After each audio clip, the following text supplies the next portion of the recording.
comentarista da lição, o pastor Osiel, começa na introdução destacando o conceito de conscientizar ou consciência, que nos remete à ideia de percepção a respeito de algo que está à nossa volta. É o estado em que estamos espertos, acordados e lúcidos no tempo presente.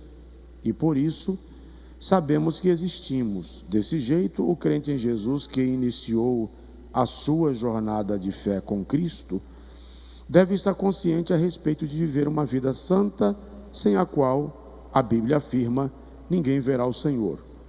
Nesta lição estudaremos a importância da santidade em nossa jornada para o céu. Muito bem. O comentarista, portanto, inicia o conteúdo da lição trazendo à tona, trazendo à lume a importância de nós termos em mente a consciência de quem nós somos em Deus. A partir do momento que eu tomei a decisão de viver para Cristo, de dedicar a minha vida a Cristo, de pertencer a Cristo, eu devo estar com a minha mente atenta, desperta, envolvida no propósito de desenvolver a santificação. Isto é o estado de consciência, ou seja, aquilo que eu faço não de maneira aleatória, não de maneira inconsciente, demente, mas dentro de uma percepção do processo que estou vivenciando. Sei o que está acontecendo comigo. O que isso significa? Que a santidade não é uma operação do Espírito Santo em mim, sem que haja da minha parte participação, consciência, recepção ao processo. Lá em Levítico, capítulo de número 20, anota porque esse texto não está na lição, versículo de número 7 e 8, o Senhor diz assim, Levítico capítulo 20, versículo 7 e versículo 8, o Senhor diz assim: santificai-vos e sede santos, eu sou o Senhor que vos santifica. O que eu quero destacar nesse texto? No versículo 7, o Senhor Jesus diz: santificai-vos. Então, opere a tua santificação, promova a sua santificação. Mas no versículo 8 ele diz: eu sou o Senhor que vos santifica. O que Deus nos faz entender naquele texto, direcionado especificamente para Israel, é que santidade ou santificação é uma operação conjunta. Deus opera em nós a santificação, mas nós participamos desse processo de desenvolvimento da santidade. O irmão me entendeu? Diga amém. Então nós participamos deste processo de desenvolvimento da santificação. Não é algo que Deus chega e enfia em mim. Não é algo que Deus me impõe sem que eu queira. Ou o meu coração aceita, deseja, ambiciona, ou eu vou permanecer o resto da minha vida vivendo a fase inicial, embrionária da minha fé, e isto não pode acontecer porque é exatamente este estado que gera crentes imaturos. Amém? Vamos lá. Primeiro tópico da lição, o comentarista trabalha a perspectiva bíblica da santificação. Aí no tópico 1.1, ele trabalha a santificação no Antigo Testamento. Deixa eu destacar isso aqui para os irmãos. Vamos lá. O que é santidade? O que é santificação? Defina a santificação com uma palavra. Se alguém chegar para você e dizer, me diga o que significa ser santo. Diga uma palavra que você entende que é sinônimo. Separado, separado. Mais alguma? Consagrado. Mais alguma? Ok, vamos lá. Vamos aprender. Santificação é literalmente, tomada ao pé da letra, separação para uso e posse de. Vamos lá. Aqui estão cadeiras. Todas estão juntas. O que é santificação? Eu vou bagunçar, dá licença.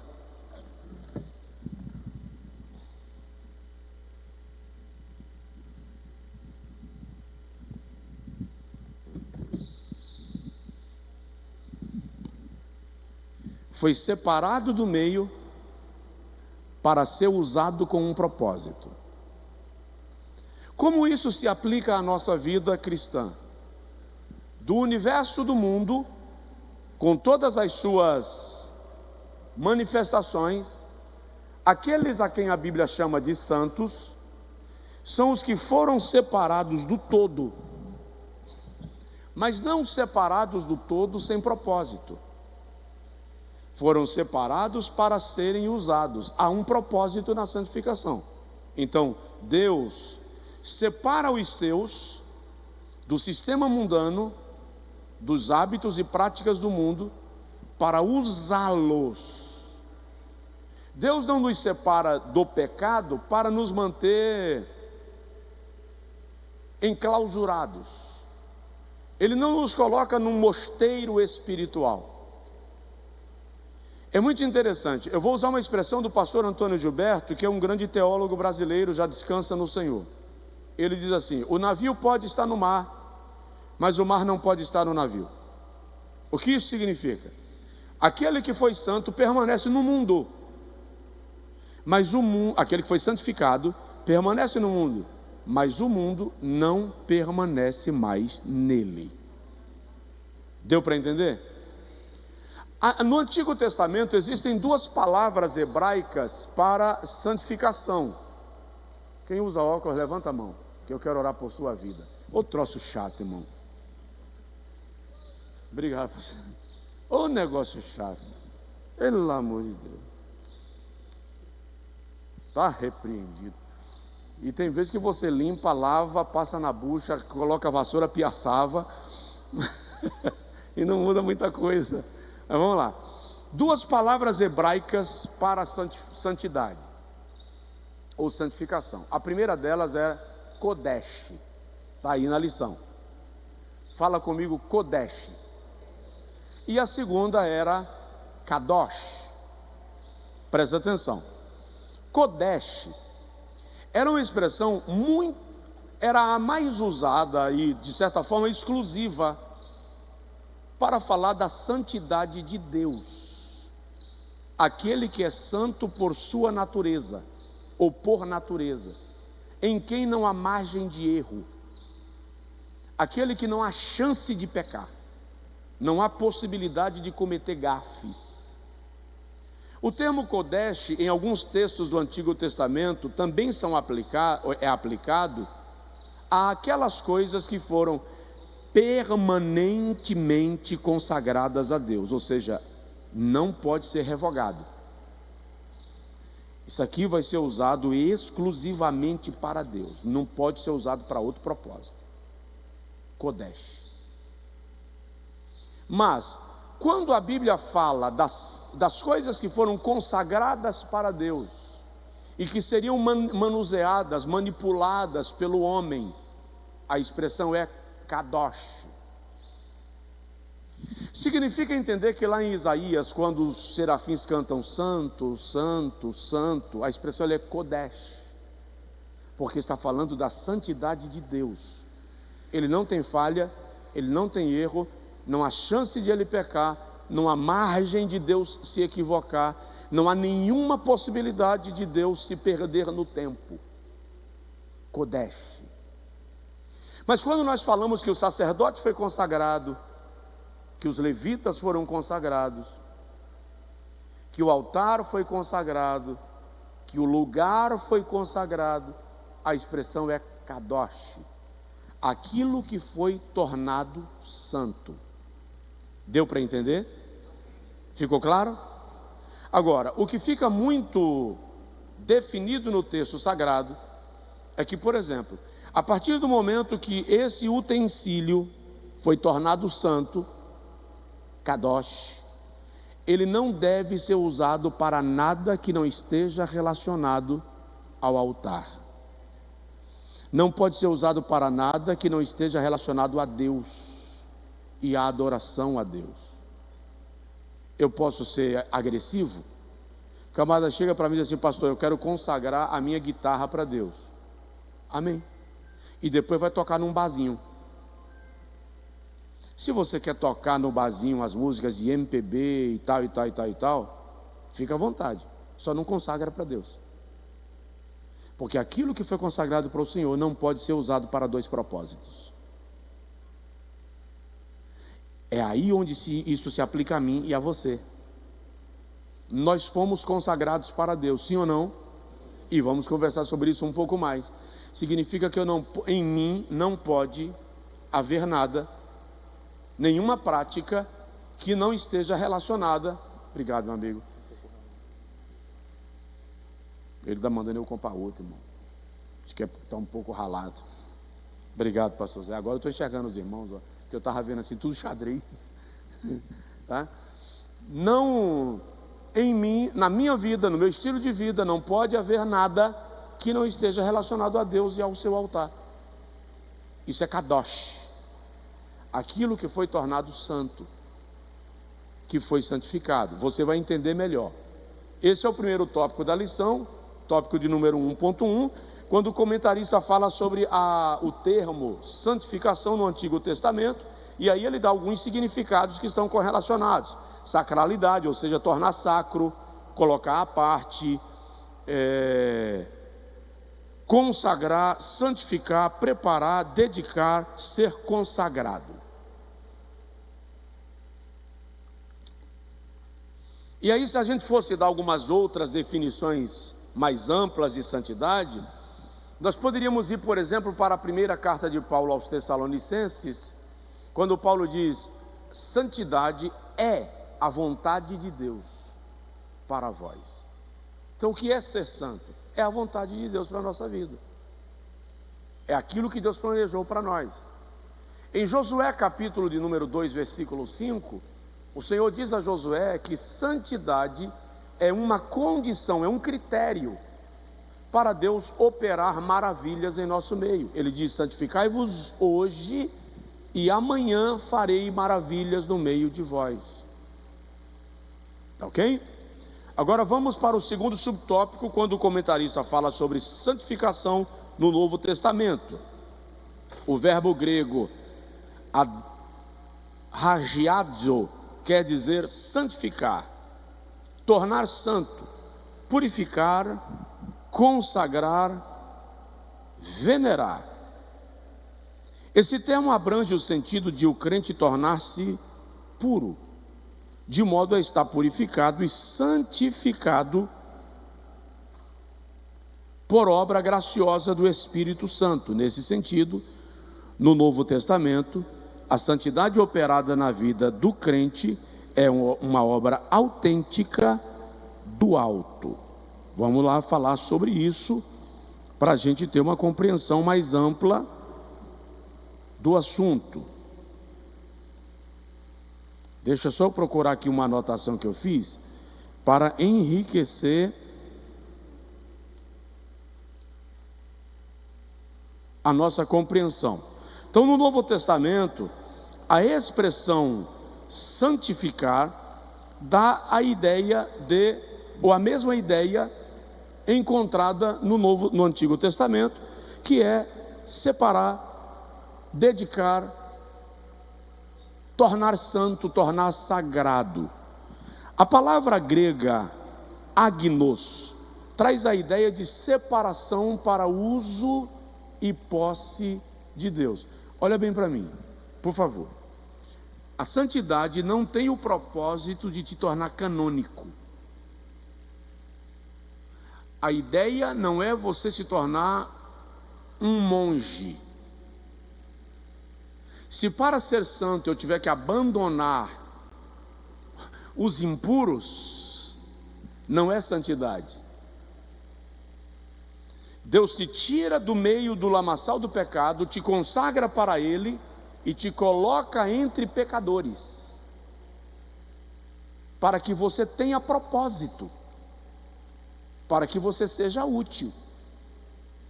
Tem um texto de Paulo que eu gosto demais, pastor Zé Luiz, 1 Coríntios capítulo de número 6, versículo 9, 10 e 11. Paulo diz assim: ó irmãos, já por carta vos escrevi, que não vos associeis com aqueles que se prostituem, nem com os mentirosos, nem com os idólatras, nem com os beberrões, nem com os sodomitas. Versículo 9. Aí no versículo 10 ele diz assim: com isto não quero vos dizer com aqueles que são do mundo, porque para isto seria necessário, ser-vos-ia necessário sair do mundo. Então Paulo está dizendo, quando eu me refiro aos idólatras, aos mentirosos, aos beberrões e tal, eu não me refiro àqueles que são do mundo, porque senão vocês vão ter que ir embora. Aí no versículo 11 ele diz: contudo, agora vos escrevo que, se alguém dentre vós se diz irmão e for idólatra, mentiroso, beberrão, e ele cita mais uns 2 itens, com este nem sequer comais. Então analise, que o Senhor nos tira do estado de pecado, nos consagra para Ele e nos devolve para conviver com pessoas que estão no estado de pecado, não para que sejamos contaminados ou influenciados, mas para que sejamos luz, sal da terra, coluna e firmeza da verdade, referência para que eles saibam que o Evangelho é poder de Deus e não falácia, que é poder de Deus e não filosofia. Você me entendeu? Então o conceito de santidade no Novo Testamento é separado para uso e posse, é separado para propósito. Se eu não cumprir o propósito para o qual eu fui santificado, a santificação não foi operada na sua plenitude. Quem está com caneta e papel, levanta a mão. Então anota.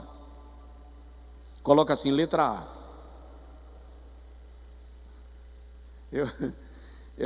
Quando eu comecei a aula aqui, eu lembrei de uma professora lá do colégio. Antigamente era primeiro, segundo, terceiro ano, não era? Cadê os educadores da casa?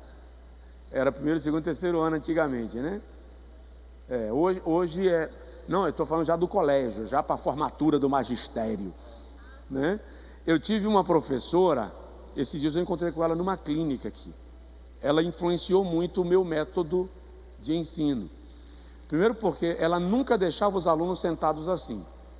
E o meu sonho de escola dominical não é isso aqui. E vai ser realizado. Vai ser realizado. Ela colocava os alunos assentados em U, porque todo mundo tinha que olhar para ver a cara de todo mundo, né? Aí quando eu falei que eu vou ler o texto, depois a gente comenta, eu lembrei dela, que ela lia primeiro o parágrafo e deixava os alunos comentarem, e depois ela vinha e fazia o fechamento. Ela influenciou muito a minha metodologia de ensino, né? Lá em Mairi, professora Edileuza, vou fazer menção porque ela está viva, e se você deseja honrar alguém, pelo amor de Deus, honre enquanto ele está vivo. Não é que você desonra depois que morre. O Brasil tem a cultura da homenagem póstuma. Aí o cara não vê mais a homenagem que recebeu. Ele tem que consertar isso, tá bom? Mas vamos lá. E aí eu acabo dizendo, quando eu estou dando aula, e eu estou dando muita aula, porque eu estou dando cursos, eu tenho mania de querer ensinar os outros a fazer as suas próprias anotações. Digo, irmão, anota aí, ó, Às vezes o cara não quer quer A. Às vezes não quer destacar, quer só anotar. Mas anota aí. Vamos lá, letra A. Santidade é uma ordem. Santidade é uma ordem. Ou santificação é uma ordem. Nós vamos encontrar tanto em Levítico capítulo 20, versículo 7 e 8, que eu já citei para os irmãos. Levítico capítulo 20, versículo 7 e versículo 8, quando Deus diz santificai-vos e sede santos, isso é imperativo. Levítico capítulo 11, versículo 44 e 45, Levítico capítulo 11, 44 e 45, o Senhor diz para Israel outra vez: eu vos tirei do Egito, e vos separei dentre os povos, para sedes meus, portanto, eu sou santo, então santificai-vos, porque eu, o Senhor vosso Deus, sou santo.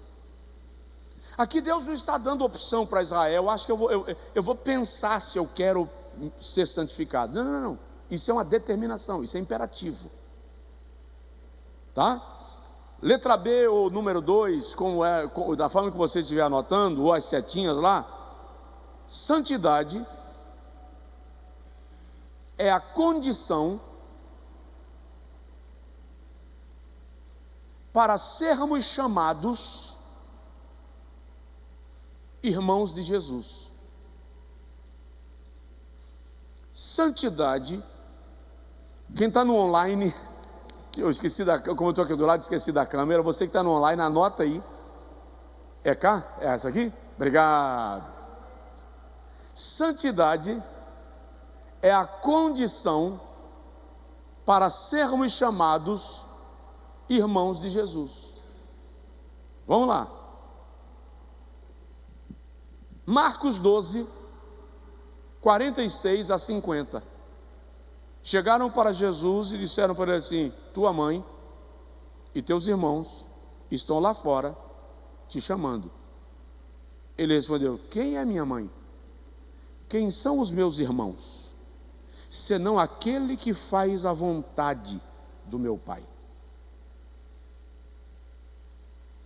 Romanos capítulo 8, versículo 29,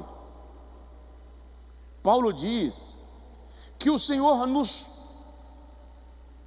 chamou de antemão, nos conheceu, nos chamou, nos santificou, nos glorificou, para que nós fôssemos chamados, ou para que ele fosse chamado de o primogênito dentre muitos irmãos. Então, ele é o primeiro, ele é o filho mais velho. Nós somos os seus irmãos, atraídos ao Pai pelo próprio Jesus. Segundo o livro das Crônicas, capítulo 7, versículo 14, é um texto muito conhecido e pouco explorado. O Senhor diz a Salomão assim: e se este povo que se chama, ele poderia ter dito, e se este povo que chama pelo meu nome, mas não é isso que ele diz. Ele diz, e se este povo que se chama pelo meu nome, ou seja, e se este povo que é conhecido pelo meu nome, e se este povo que é identificado pelo meu nome, como se o nome de Deus em nós fosse uma fachada, uma tarja, um carimbo, uma marca. Se esse povo que se chama pelo meu nome se humilhar e orar e buscar a minha face e se converter dos seus maus caminhos, então eu os ouvirei desde os céus, perdoarei os seus pecados e sararei a sua terra. Então, santidade é a condição para sermos chamados irmãos de Jesus. Terceiro, ou letra C, não sei, coloca aí, santidade é a vontade de Deus para nós.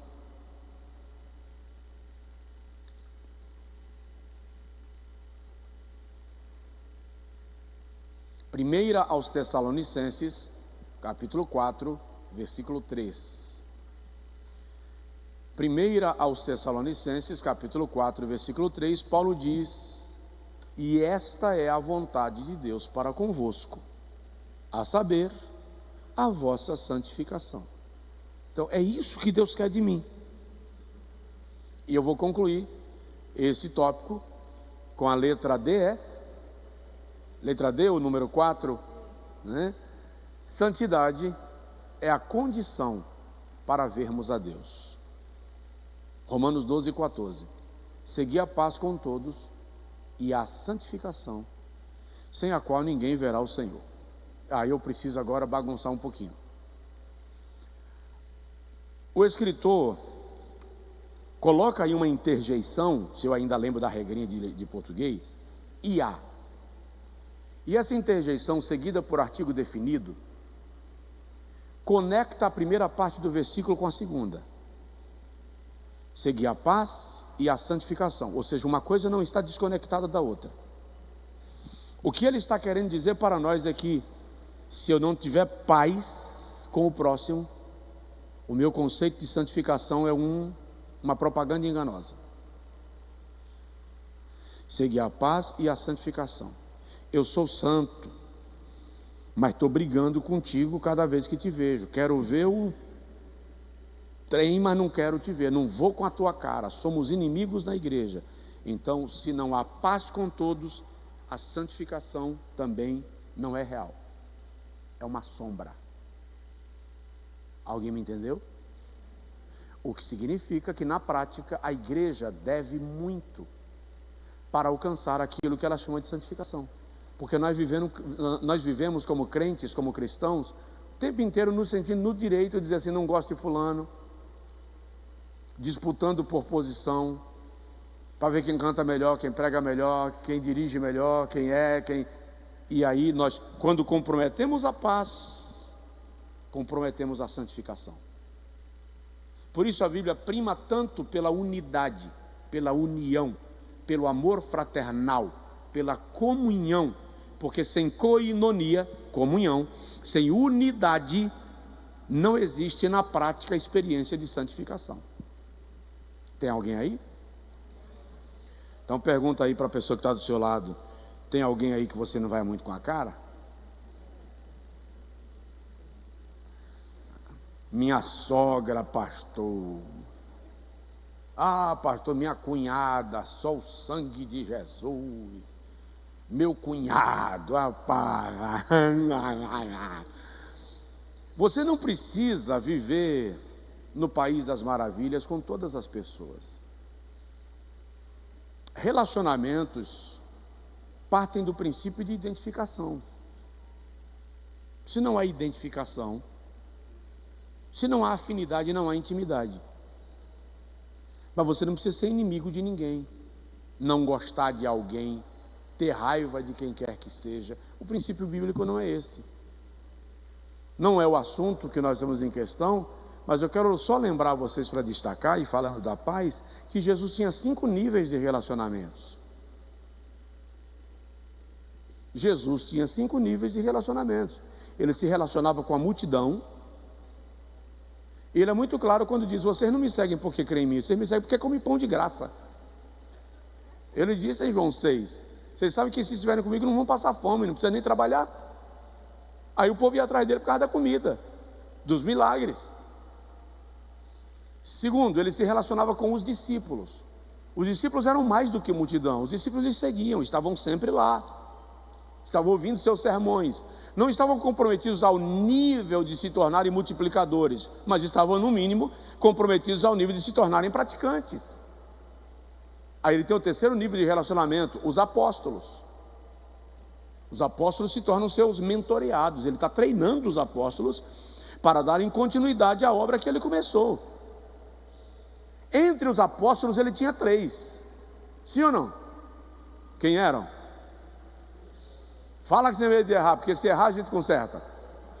Pedro, Tiago e João. E entre esses 3 ele tinha um, que a Bíblia diz que reclinava a cabeça no seu peito, João. O que é reclinar a cabeça no peito? Dá licença, irmão Fábio. Pode ficar. Reclinar a cabeça no peito é ter a liberdade de falar em segredo, de ouvir em segredo. Jesus cochichava no ouvido de João, ou seja, há coisas que Jesus disse a João que muito provavelmente ele não disse a outros. São níveis de relacionamento. Estabeleça níveis, mas não seja inimigo de ninguém. Não comprometa a sua santificação. Entendido? Vamos lá. O terceiro subtópico diz assim: a santidade exigida pela palavra de Deus. De certa forma eu já antecipei a informação aí com essas 4 letras que lhe dei, A, B, C e D. Mas eu quero lembrar aos irmãos que santificação é de fato uma exigência, uma determinação de Deus para os seus filhos. Mas o incrível é que Deus nunca exige de nós algo sem nos disponibilizar equipamentos para alcançarmos o propósito que Ele estabeleceu sobre nós. Então, por exemplo, João capítulo 15, versículo 3. Jesus diz assim: vós já estáis limpos pela palavra que eu vos tenho falado. Então Ele exige, mas nos dá a sua palavra para nos santificar. É por isso que eu disse no início da aula que uma igreja que perde a cultura do ensino compromete a sua essência. Irmão, onde a Bíblia não foi ensinada de maneira sistemática, operante, efetiva, a essência da fé daquele povo estará comprometida e não vai demorar. Eles podem se reunir, ter templo bonito, louvores graciosos, palavras bonitas, motivacionais, mas transformação efetiva não acontece. Me entenderam? Diga amém. E é a palavra quem opera. João 17, versículo 17, Jesus diz: santifica-os na verdade. A tua, eu vou provocar até dar certo. A tua palavra é a verdade. Porque é a palavra de Deus que gera em nós santificação.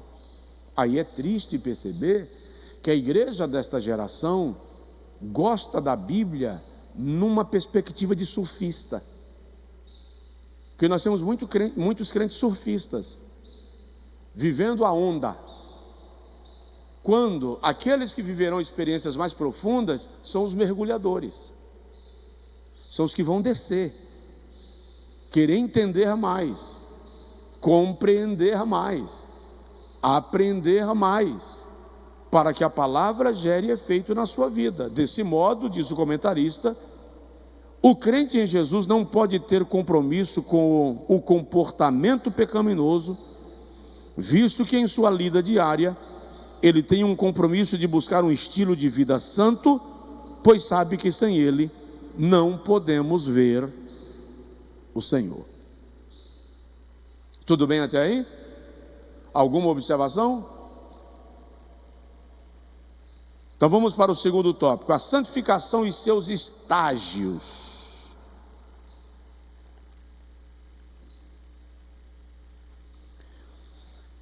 A partir do que estamos estudando sobre termos bíblicos a respeito da santificação, podemos afirmar que se trata de um ato, um estado e um processo pelo qual o pecador se torna santo. Em primeiro lugar, a santificação é um ato de separação do mundo. Em segundo, ela é um processo cujo propósito é levar o cristão a se tornar semelhante ao nosso Senhor Jesus Cristo.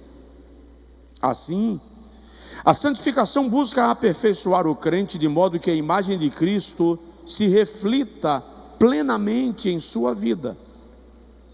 Neste caso, a santificação bíblica é um processo que abrange pelo menos 3 estágios: santificação posicional, santificação progressiva e glorificação. Nessa abordagem a gente já vai atender esse subtópico 1 e o subtópico 2, os 3 estágios da santificação. Vamos lá. É um ato. Qual é o ato? O ato de separar. O nome disso é santidade. Um ato imediato. Mudou a posição. É um processo. A partir do momento que foi separado, para. Então esse processo vai ser trabalhado, vai ser desenvolvido. E o seu ápice é a nossa chegada no céu.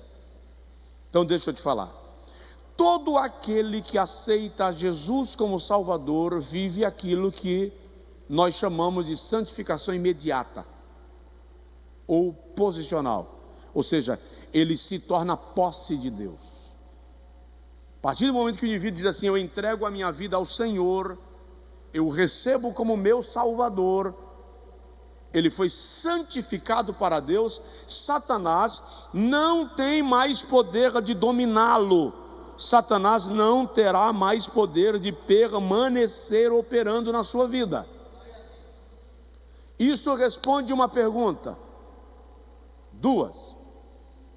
No momento que nós entregamos a nossa vida de fato ao Senhor, o Espírito Santo passa a morar em nós. Só ouvi um amém, porque eu acho que os outros não entenderam e a culpa é do som. No momento que nós entregamos a nossa vida ao Senhor Jesus, o Espírito Santo passa a habitar em nós. 1 aos Coríntios, pode aplaudir se quiser, eu não tenho que parar de falar não, pode aplaudir, dar glória, fica à vontade. É escola, mas é culto. 1 aos Coríntios capítulo 3, versículos 15 e 16, Paulo diz que nós somos o templo de Deus, o santuário de Deus, e o Espírito de Deus habita em nós.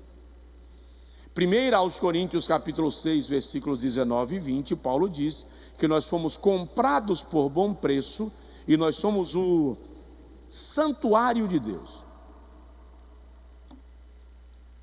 Por isso vem a segunda pergunta. A partir de então, tendo sido a minha entrega real e verdadeira, Satanás não pode mais me possuir. O que eu quero dizer com isso? Não existe a menor possibilidade de um crente em cujo corpo o Espírito Santo habita ficar endemoniado. Porque o Espírito Santo não vai dividir espaço com uma entidade maligna. Essa é uma polêmica grave no ambiente da discussão teológica. Mas como pode o Espírito Santo habitar em mim e Satanás entrar? Entende?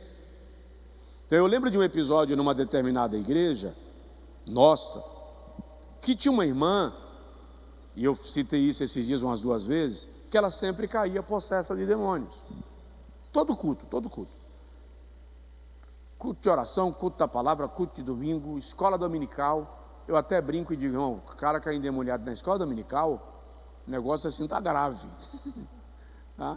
E todo dia os irmãos iam lá, expulsavam e ela ia para casa bem. Mas um dia aconteceu e eu fui orar por ela, e ela ficou livre, mas não ficou liberta. Porque ficar livre é uma coisa, ficar liberto é outra. E eu perguntei para ela, minha irmã, o que está acontecendo? Por que o adversário encontra a oportunidade de continuar agindo na sua vida desse jeito? Não, pastor, nada, tem alguma coisa. Não tem, tem que ter. O Espírito Santo não permitiria. Não sou eu quem freio o diabo, o próprio Espírito Santo habitando em mim. Ele vai bater na porta. O texto diz assim, vendo que a casa está vazia, entra e traz mais 7. Mas se a casa estiver habitada, não entra não. Aí ela falou, pastor, mas eu fiz isso, cancelei isso, joguei isso fora, a não ser que, eu disse, a não ser que, não, mas não tem nada a ver, disse, conta para mim. A mãe dela tinha um pacto com uma entidade, que a avó dela tinha e passou para a mãe, e quando a mãe estava perto de morrer, passou para ela, e ela inclusive disse, eu estou brigando com a minha filha está inimiga minha, porque eu quero passar para minha filha não quer, a filha dela é nova convertida e não estava aceitando mais isso. Eu não lembro exatamente detalhes, mas o pacto envolvia um cordãozinho que passava no corpo dela, pelo pescoço, descia pela entreperna, subia e tal, passava debaixo do braço e terminava com um nó em cima do umbigo. Ela me deu detalhes na época. Eu falei, a senhora precisa se livrar disso aí. Não, pastor, mas eu prometi para minha mãe. Se a senhora prometeu para sua mãe antes da senhora conhecer o Evangelho, antes da senhora conhecer a graça, agora a senhora conhece. Não, mas eu não posso. Minha irmã, é necessário para que o adversário não continue operando na sua vida. Não, senhor. Eu abro qualquer coisa menos isso. Resumindo, ela preferiu sair da igreja do que abdicar daquele laço que lhe mantinha presa. Então, no momento que o Espírito Santo entrar em você, Satanás é expulso com toda a sua tralha. A sua vida pertence ao Senhor Jesus. Ato, santificação posicional, imediata. Aí vem a santificação progressiva. O que significa isso? Existem situações que vão ser lidadas e trabalhadas ao longo do tempo. Não é que eu aceitei a Jesus hoje e amanhã eu amanheço anjo. Eu sempre brinco que ninguém anoitece cão e amanhece anjo. Santificação é um processo. Provérbios 4,18, anota, porque não está aí. Salomão diz assim: A vereda do justo. A vereda do justo. Eu esqueci minha garrafinha ontem na igreja em Salvador. A vereda do justo é como a luz da aurora. Provérbios 4:18. A vereda do justo, a caminhada do justo, a trilha do justo, a viagem do justo é como a luz da aurora que vai brilhando mais e mais até ser dia perfeito. Quando é que o sol começa a dar seus primeiros sinais de luz? 4 da manhã, 4:30, 5, no inverno, e a depender de onde, né? Tem gente aí de repente da Noruega, da Finlândia, da Suécia, lá o sol brilha menos do que aqui. Menos tempo eu me refiro, tá? Mas o sol começa a resplandecer para nós aí 4:30 da manhã. Mas ele só chega no seu ápice meio-dia. Quando então começa o processo de preparação para a noite. O escritor diz que a vereda do justo é assim. Ela começa a brilhar e vai aperfeiçoando até chegar ao estado de dia pleno. Quando Paulo escreve aos Efésios, no capítulo de número 4, versículo de número 11 a seguir, até o 13, ele diz que o Senhor deu à igreja dons ministeriais. Aí ele fala de apóstolos, profetas, evangelistas, pastores e mestres. Paulo diz assim: visando o aperfeiçoamento dos santos, aperfeiçoamento, para a obra do santo ministério, a fim de que não sejamos levados por todo o vento de doutrina, até que cheguemos à estatura de varão perfeito. O varão perfeito ali é Cristo. Ele está dizendo, até que nós cheguemos ao padrão de Cristo. Lá na escola, no ensino fundamental, antigamente era chamado de primário, né? A minha letra era muito ruim. Então a professora chamou o meu pai e disse: compra para ele um caderno de caligrafia.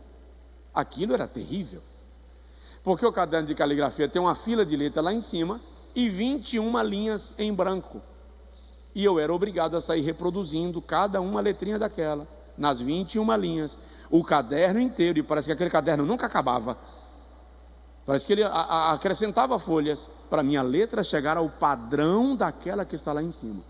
Quando Paulo diz, até que cheguemos à estatura de varão perfeito, ele está dizendo, Cristo é o padrão, nós estamos sendo trabalhados a partir dele, até que cheguemos ao padrão de Cristo.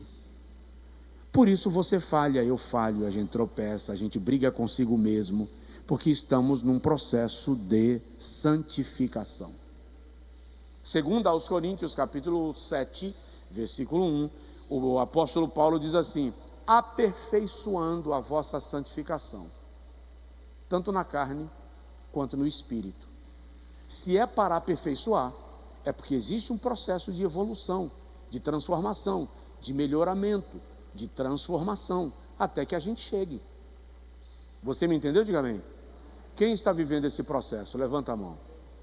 Porque o problema é estagnar. O problema é a gente achar que já chegou no ponto e não precisa evoluir daqui. O problema é nós pensarmos que já somos tão santos, que já somos quase Cristo. Eu não sei se vocês já viveram essa experiência, e tomara que não, e que nem vivam. Mas tem irmão, eu vou olhar para um homem aqui, tem irmão que chega para você e encara assim. Aí quando você baixa a cabeça, porque você ficou sem graça, porque você ficou sem jeito, ele diz assim, está em pecado, ó, nem consegue me encarar. A glória de Deus na minha vida, ai Deus, só o sangue de Jesus na terra. Entende?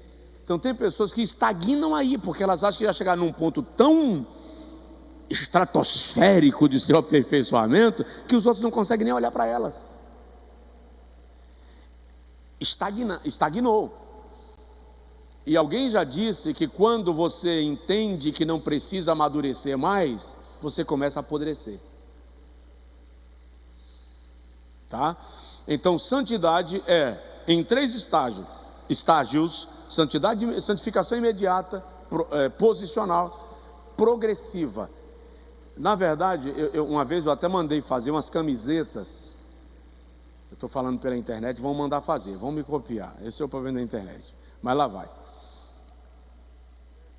Colocar assim no peito da camiseta: desculpe os transtornos, estou em obras. Porque nós estamos em obras, nós estamos sendo aperfeiçoados. Existem em nós alguns entulhos que ainda serão retirados. Diga amém, amém. Agora diga comigo assim: Senhor, tenha liberdade de limpar tudo, em nome de Jesus. Amém. Concluindo a nossa lição e a nossa aula, chegando ao final da nossa escola, nós temos o terceiro subtópico da lição aqui: o alvo da santificação. Encontrou? O alvo da santificação. Segundo o estudo dos 3 estágios da santificação, percebemos que o propósito da santificação é tornar o crente perfeitamente coerente com a plenitude do caráter divino. Nesse aspecto, todo crente regenerado é chamado por Deus para ouvir, guardar e praticar os seus mandamentos, de modo que seja a sua santa habitação de Deus. Então, qual é o propósito da santificação?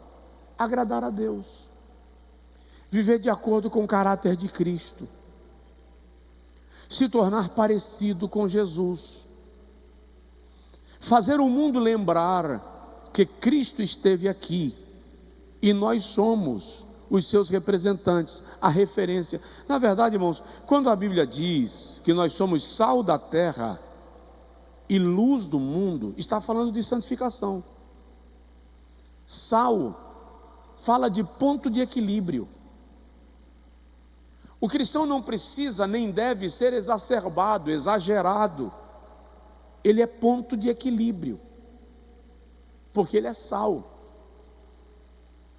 Nos dias de Jesus, o sal era o elemento responsável pela preservação dos alimentos e outros itens que eram preservados a partir do sal. Houve uma época, na Idade Média, que o sal se tornou tão raro que ele se tornou mais caro do que ouro, devido à sua preciosidade.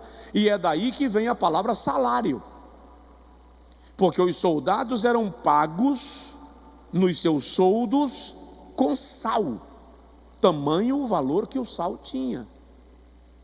Então, quando a Bíblia nos coloca como sal da terra, como igreja, está dizendo que a igreja precisa ser o equilíbrio. Crente não. Josué capítulo 1, o Senhor diz a Josué: não te desvia nem para a direita nem para a esquerda, seja equilibrado.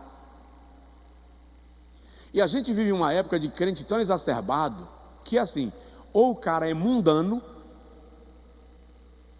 ou ele é tão radical, que ele se torna inconveniente.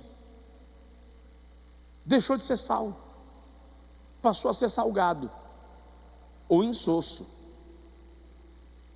E Jesus, aliás, está nos admoestando sobre o equilíbrio. Cristãos precisam ser equilibrados. Quando ele fala de luz, vós sois a luz, ele está falando de ser referencial. Você já se viu perdido à noite, sem luz? Quem viaja muito já se viu em situações assim. Você pega uma estrada estranha, conhece nada, e começa a chover para ficar bonito, para ficar lindo. E aí você reduz a velocidade, obviamente, e vai andando quase que sentado no painel do carro, tentando enxergar o que está à tua frente, para você, se você identifica um povoado, uma aldeia, uma casa de fazenda, no meio do nada, para servir de referência, para você tomar informação. Quando você encontra lá no meio, 200 quilômetros depois da cancela, um candeeiro aceso, Você sai da estrada, irmão, e vai lá. Onde eu estou? Para onde eu estou indo? Falta quantos quilômetros? Eu me perdi uma certa feita com um pastor amigo, e Jones tinha 8 anos de idade. Nós saímos da Suíça para a Bélgica de carro. Era inverno. Por exemplo, na Alemanha nós passamos com 23 abaixo de zero. É frio, irmãos. O nariz de Jones sangrava. Daí a pouco, no meio da estrada, a estrada dizem que é a mais gostosa de dirigir, mas eu não consegui ter essa experiência. A famosa Autobahn. Depois você lê sobre ela. Não tem limite de velocidade, são 8 faixas em cada via, tá? Você vai a 160 por hora e o cara passa e buzina que você está andando devagar. Mas também, quem está passando? Porsche, Audi 8, Ferrari, essas crianças, Bugatti, tá? Então, o resultado é que nós estávamos num carro, que o carro resolveu queimar o fusível do limpador de para-brisa,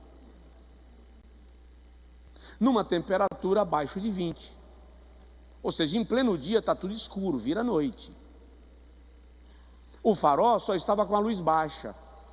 Eu ainda falei com o pastor: rapaz, por que você não revisou o carro para pegar a estrada? Não, Josué, o carro tá bom o quê, santo?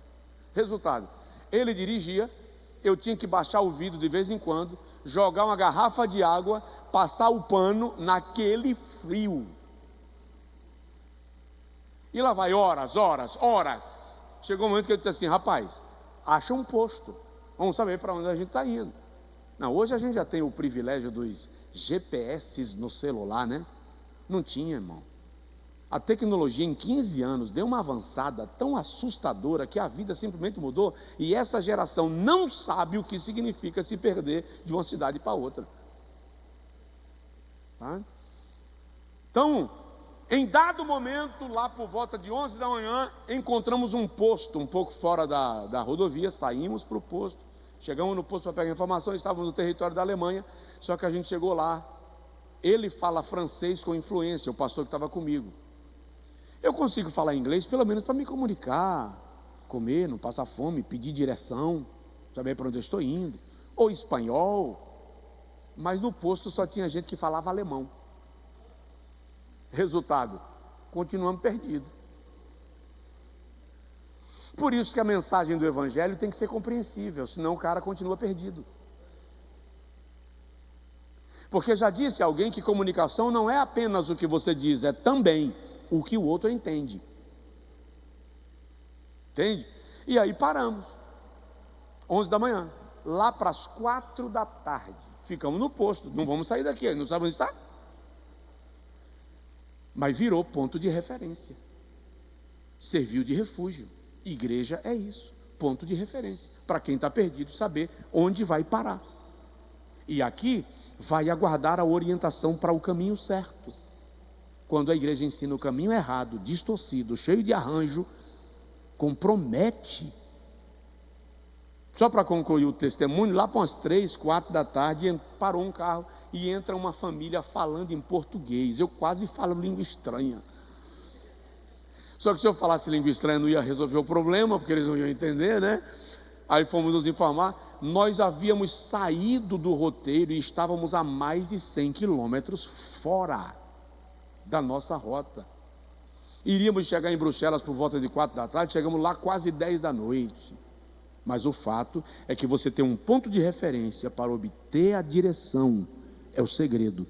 A igreja como luz é ponto de referência. Quando ela deixa de ser referência, ela deixou de cumprir o seu papel. Os irmãos me entenderam? Diga amém. Vamos concluir, portanto, o último tópico fala sobre o julgamento do Deus Santo. E aí o tópico 3.1 diz: a Bíblia revela a Deus como o Santo de Israel, com um nome santo. Os serafins declaram a sua santidade, e em santidade ninguém pode se igualar a Deus. Fato, já falamos disso. Kodesh. Desse modo, a Bíblia afirma enfaticamente que Deus é santo. Assim, Ele é o nosso parâmetro para uma vida de santidade, conforme registra o texto bíblico: santos sereis. Já citei o texto, porque eu, o Senhor vosso Deus, sou santo. Portanto, à luz da santidade de Deus, somos chamados a sermos santos em nossa jornada. Ele exige de nós aquilo que Ele nos comunica, aquilo que Ele é, santo. E a base do julgamento, o parâmetro, é a sua santidade. Por isso o Senhor nos cobra, nos provoca, insiste conosco, que a nossa vida seja aperfeiçoada, seja melhorada, seja aprimorada para a honra e a glória do seu nome. No subtópico 2, santidade exigida a todos os crentes. Paulo diz aos Efésios, irmãos, deixa eu ler aqui: a igreja de Cristo nesse mundo é o santuário dedicado ao Senhor. Vou dar uma pausa. Nós somos o santuário de Deus. O escritor anotou aí Efésios 2:21, quando Paulo diz que nós somos edificados sobre o fundamento dos apóstolos e dos profetas, do qual Cristo Jesus é a principal pedra de esquina, e juntamente somos edificados nele para a morada de Deus em espírito. Então presta atenção, diga comigo assim: o Espírito de Deus mora em mim. Anota mais duas referências que eu vou citar, porque não está aí na lição. João capítulo de número 16, João capítulo 14, versículo 16. Jesus diz assim: e eu rogarei ao Pai, e Ele vos dará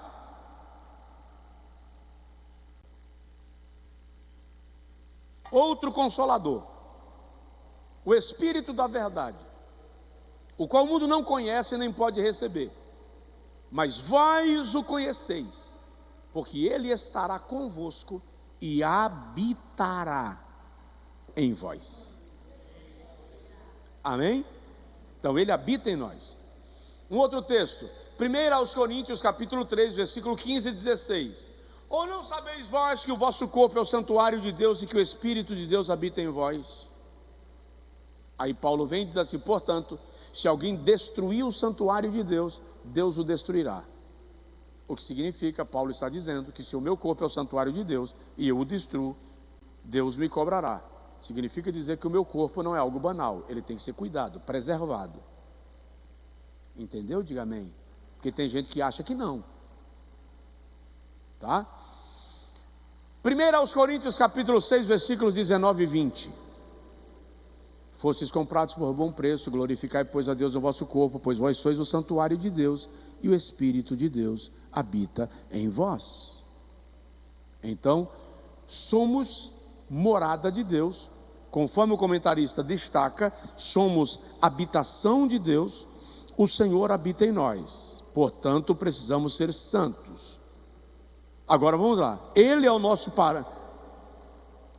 Por meio do nosso amado Salvador, o Senhor Jesus Cristo, a igreja foi santificada para apresentar-se a Deus gloriosa e santa, sem defeito algum. Efésios 5, 26 e 27, está aí na lição, quando Paulo diz que Cristo morreu para nos santificar e apresentar-nos a Ele mesmo, puros e sem mácula. Por isso, como membros do corpo de Cristo neste mundo, comprados pelo seu precioso sangue, somos exortados e convocados a andarmos em santidade. Empenhemo-nos a nos consagrarmos a Deus em verdadeira santificação. É um esforço, requer dedicação, vontade. Mas eu vou concluir a aula, faltam 7 para as 11, e eu vou concluir em 7 minutos. Pastor, como eu posso operar a minha santificação? Como eu posso gerar em mim esse processo e esta experiência de santificação? Você gostaria de saber? Só quem gostaria, levanta a mão. Então, pega a caneta e papel, ou o seu material de anotação, o seu equipamento, que eu vou voltar de novo ao padrão professora, né? Letra A, letra B, letra C, letra D. Vamos lá. Como eu posso fazer a minha santificação acontecer, pastor? Letra A, pela palavra de Deus. Pela palavra de Deus. Quando você terminar de escrever, levanta a cabeça que eu vou pedir para você fazer um negócio. Pela palavra de Deus. Já vou lhe dar as referências bíblicas e não vou explicá-las, só você vai ler em casa. Vira para o irmão que está do seu lado e fala com ele assim: estude a Bíblia. Olha bem para mim, irmão. Satanás fica muito feliz quando uma igreja perde o interesse pelo conhecimento da palavra de Deus. Nada contribui mais com o diabo do que uma igreja que não se interessa por conhecer a Bíblia. Por quê? Oséias 4:6: o meu povo está sendo destruído porque lhe falta o conhecimento. Oséias 4:6. Joel 2:23: eu vos enviarei o ensinador de justiça, e com ele a chuva no seu tempo, a temporã e a serôdia. O Senhor está dizendo que o ensino da palavra de Deus traz bênçãos até na natureza. João 17:17: santifica-os na verdade, a tua palavra é a verdade. Para você ganhar tempo, em vez de escrever o nome João todo, coloca J-O. E quando for Jó, pastor, J-O acento. Essa é a abreviatura. É escola bíblica, vamos aprender assim detalhes, né? Deixa eu ver mais. Efésios 5, 24 e 25. Cristo amou a igreja e a si mesmo se entregou por ela para a purificar com a lavagem da água pela palavra. Se não quiser escrever Efésios todo, escreve EF. Efésios. Amém? Então, primeiro meio para você desenvolver santificação: palavra. Segundo meio para desenvolver santificação: oração. Oração.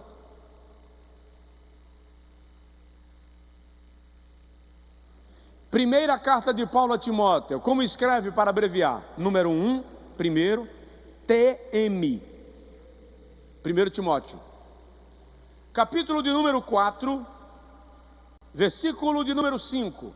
Aí você coloca assim, 4.5. Desculpa, eu estou tentando te ajudar. 4.5. Paulo diz assim: todas as coisas são santificadas pela palavra e pela oração. Entendeu? Diga amém. Já vamos terminar. Terceiro ato para a santificação, que vai ajudar a te santificar: a fé. A fé. Anotou? Atos, AT 26.15-18. Por que tracinho? 15A18. Quando você vai colocar, estou ensinando Bíblia, tá? Quando você vai colocar 15E18, você coloca 15,18. Quando você vai colocar 15A18, você coloca 15,18. Então é 15A18. Paulo diz que Deus o chamou e o enviou aos gentios para tirá-los das trevas e santificá-los pela fé em Cristo. Então, a oração e a palavra vai cultivar a tua fé. A oração e a palavra vão alimentar a tua fé. A oração e a palavra vão fortalecer a tua fé. E esse fortalecimento da fé vai gerar em nós a operação da santidade. Alguém pode dizer amém, não? 4, fica tranquilo que só são 20. Brincando, só são 7 que eu vou citar aqui.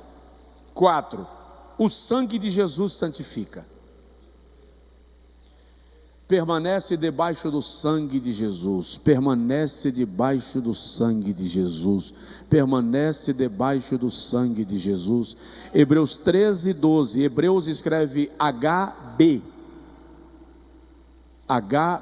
Hebreus. E quando for Abacuque, pastor, HC. Hebreus capítulo 13, versículo 12 diz assim: Cristo, para santificar o seu próprio povo, pelo seu próprio sangue, padeceu fora da porta. O fora da porta eu explico outra hora, agora não dá mais tempo. Aí você pode citar também, primeira carta de Paulo aos Coríntios, capítulo de número 6, versículo 11. Quando Paulo descreve a terceira maior lista de pecados do Novo Testamento, ele diz: mas vós fostes lavados, fostes santificados, fostes glorificados no nome do Senhor nosso Deus. Então o sangue de Jesus santifica, o nome de Jesus santifica. É o quinto aí, nome? O sangue é o quarto, né?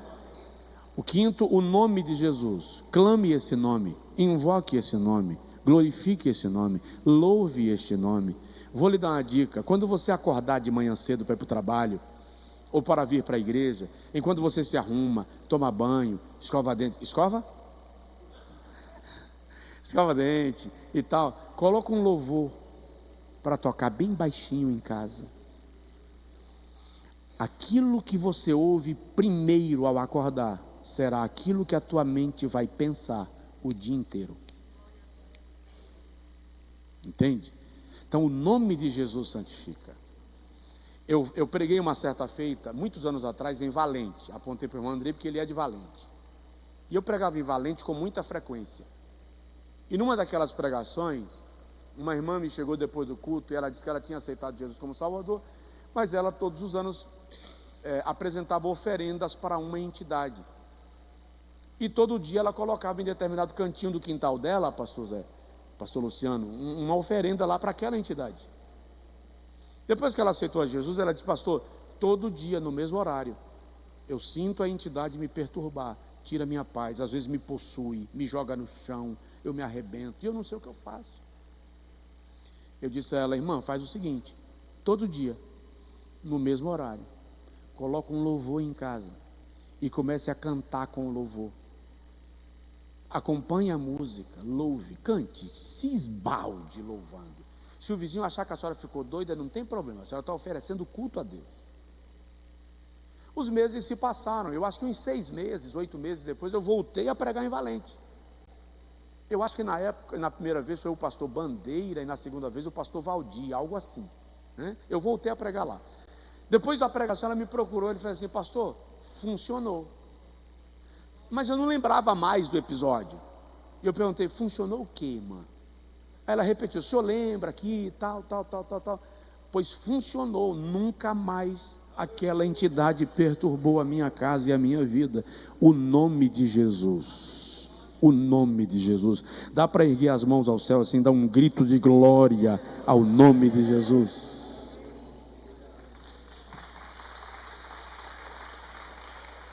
Sexto lugar, eu não dei a referência do nome não? 1 Coríntios 6, 11, 1 aos Coríntios, número 1, CO, Coríntios. Quando for Crônicas, CR. Mas é o nome, o sangue é 1 João 1, 7, volta aí, sangue de Jesus santifica, 1 Epístola de João 1, 7 e 9, 1, 7 e 9, eu disse Hebreus 13, 12, não disse? Disse. E 1 João 1, 7 e 9, o sangue de Jesus, o nome de Jesus. Segundo Crônicas, vamos começar pelo Antigo Testamento. Segundo Crônicas 2, CR 7,14. Se o meu povo que se chama pelo meu nome. 7,14. 1 aos Coríntios 1, CO, Coríntios 6, 11. e tais fostes alguns de vós, mas já fostes lavados, já fostes santificados pelo nome do Senhor nosso Deus. Tiago 2,7. TG, Tiago 2,7.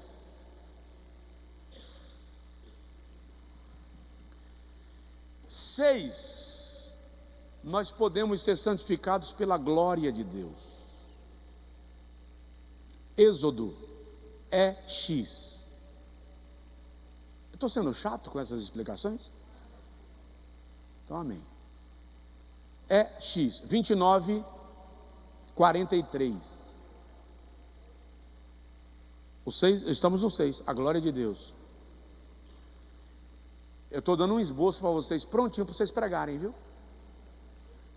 No dia que eu chegar aqui no culto, que eu dizer, irmãos, eu não quero pregar hoje. Hoje quem vai pregar é o irmão. Te vira, pega o esboço que você recebeu hoje e manda ver. Eu vou começar a testar vocês. Não, eu falei com uma irmã, aliás, eu falei aqui uma vez que a gente ia dividir a escola em pequenos grupos em determinados momentos, ia chamar um aluno para ministrar uma porção. A irmã chegou para mim depois do culto, se o senhor fizer isso, eu nunca mais venho na escola dominical. Eu disse, está retirado do meu projeto. Está retirado. Santificados pela glória de Deus. Êxodo 29:43 diz, o Senhor diz assim, eu descerei sobre os filhos de Israel com a minha glória, e eles serão santificados pela minha glória. Nós temos que cantar sempre, orar sempre, dizer, Senhor, traz a tua glória sobre nós, manifesta a tua glória em nós, que a tua glória resplandeça na minha vida. E em sétimo lugar, opera a nossa santificação o Espírito Santo. Romanos capítulo 15, versículo 16, o apóstolo Paulo diz para nós assim, deixa eu ler, Romanos 15, 16,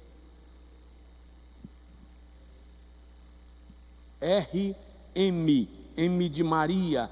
Romanos 15, 16, Paulo diz assim, para ser ministro de Cristo Jesus entre os gentios, ministrando o evangelho de Deus, para que sejam aceitáveis os gentios como oferta santificada pelo Espírito Santo.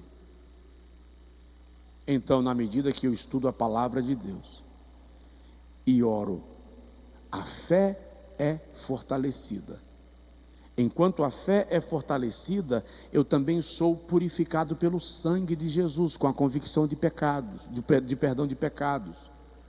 O nome de Jesus Cristo é o nome pelo qual eu chamo, a sua glória desce sobre mim, o Espírito Santo opera em mim em santidade, e eu vou sendo aperfeiçoado para melhor servir a Deus. Você me entendeu? Diga amém. Que Deus nos abençoe em nome do Senhor Jesus e que sejamos santificados pela fé.